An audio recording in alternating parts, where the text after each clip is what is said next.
Hello, ladies and gentlemen. Welcome back to day 3 of chapter 7. We have moved on to section 7.2.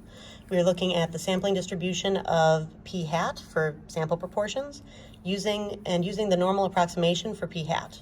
By the end of this lesson, you will be able to calculate the mean and standard deviation of the sampling distribution of a sample proportion. You'll be able to determine if the sampling distribution of p hat is approximately normal, and if appropriate, use a normal distribution to calculate the probabilities involving p hat. All right, let's go ahead and begin. So 7.1, sampling distribution of a sample proportion. So you can read much of this information on pages 486 to 493. And let's start with this question. So what are the mean and standard deviation of the sampling distribution of a sample proportion, and are these formulas on the formula sheet? Are there conditions for these formulas to work? All right, so let's go ahead and take a peek at this. So if we let p hat be the sample proportion of successes in a random sample of size n selected from a population with proportion of successes p, then the following is true. If we assume that the sample is random, so the sample was appropriately randomly selected, then the mean of the sample proportions is going to equal the population proportion. And yes, this is in your formula packet. In fact, it's on the second page of your formulas packet over in here. So when you're looking at a random variable for one population, p hat, the mean of the sample proportions is equal to population proportion. We also have the standard deviation formula here for the standard deviation of the sample proportions from the sampling distribution of p hat. All right, so these are right up here at the top. Right, so the standard deviation of p hat is equal to the square root of the population proportion times 1 minus the population proportion. So basically, proportion of successes times the proportion of failures divided by your sample size. You have to take the square root of that entire fraction. Notice the square root symbols around the entire thing. So calculate your fraction first, then take the square root.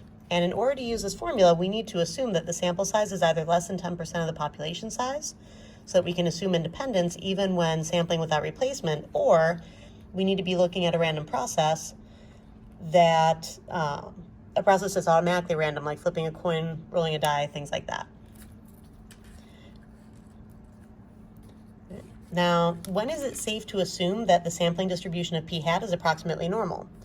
We looked at this condition, the large counts condition, back in section 6.3 when we were dealing with approximating binomial distributions with a normal distribution. So when your sample size times the population proportion is greater than or equal to 10, so your successes are greater than or equal to 10, and your number of failures are greater than or equal to 10, so n times 1 minus p greater than or equal to 10. As long as both of these are true, then the sampling distribution of p hat will be approximately normal. All right, this is called the large counts condition because we need to have large enough counts of successes and failures. Right, let's take a look at the next page. Now, what happens if we violate the 10% condition? Violating this condition is generally good because bigger samples are better, but the analysis is a lot more complicated because we cannot assume that the observations are independent, which prevents us from being able to use our standard deviation formula. So if we sample no more than 10% of the population, we can view the observations in a sample as independent, and this formula for standard deviation is true. Now, if the sample size is greater than 10% of the population, we cannot assume that the observations in the sample are independent. And that means that this formula actually overestimates the true standard deviation of p hat, and therefore we cannot use it. All right, so let's take a look at our example. So the superintendent of a large school district wants to know what proportion of middle school students in her district are planning to attend a 4-year college or university. Suppose that 80% of all middle school students in her district are planning to attend a 4-year college or university, and the superintendent randomly selects 125 students. We want to first calculate the mean of the sampling distribution of p hat. Now, the information that we have in here, let's take a look at this. We have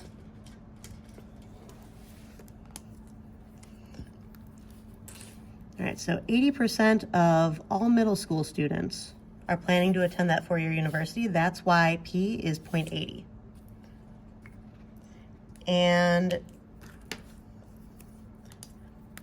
the superintendent randomly selects 125 students. That's why the sample size is 125. All right, that's where that information came from. Now, based on our formulas, calculate the mean of the sampling distribution of p hat. For the sampling distribution, so sampling distributions for proportions, sampling distribution for p hat, the mean, so mean of the sample proportions is equal to the parameter. The parameter is 0.80, so the mu sub p hat is equal to p, which is 0.80. You're done with that part of the problem. For letter B, verify the 10% condition is met, calculate and interpret the standard deviation of the sampling distribution of p hat. Now, we can state that it's reasonable to assume that there are at least 125 times 10, in other words, 1,250 middle school students in the district. That means that I can assume that my population size is at least 10 times that of my sample size. That means that I can go ahead and use this formula, and 0.80 was p, so I'm putting 0.8 in place of p in the formula, 125 in place of n. Remember, that was our sample size. And when I type this into the calculator, something to make sure of is that you are first setting up the square root, then setting up your fraction. Then you can put in 0.8 times 1 minus 0.8, then arrow down here for the 125. Notice all of this is under the square root sign. All right, this is how I'm getting approximately 0.0358.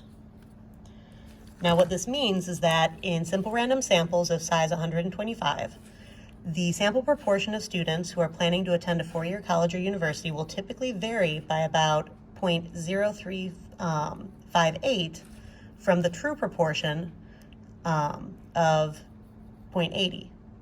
Right? So the sample proportion is typically varying by about 0.0358 from the population proportion. Right? The rest of this is the context of the situation. So I verified the condition was met, I calculated my standard deviation, and I interpreted it. Now, what is the shape of the sampling distribution of p hat, and how do I know? Because my number of successes are greater than or equal to 10, if you take 0.25, which is n, times p, which is 0.80, that equals 100, and that is greater than or equal to 10. I also need to check my failures. So, and 125 times 1 minus 0.8, so times 0.2 basically, equals 25. That is also greater than or equal to 10. So because both my successes and failures are greater than or equal to 10, the large counts condition is met. So the sampling distribution of p hat is approximately normal. All right, this right here is my large counts condition. And finally, what is the probability that a simple random sample of size 125 will give a sample proportion of at most 75%? The 75%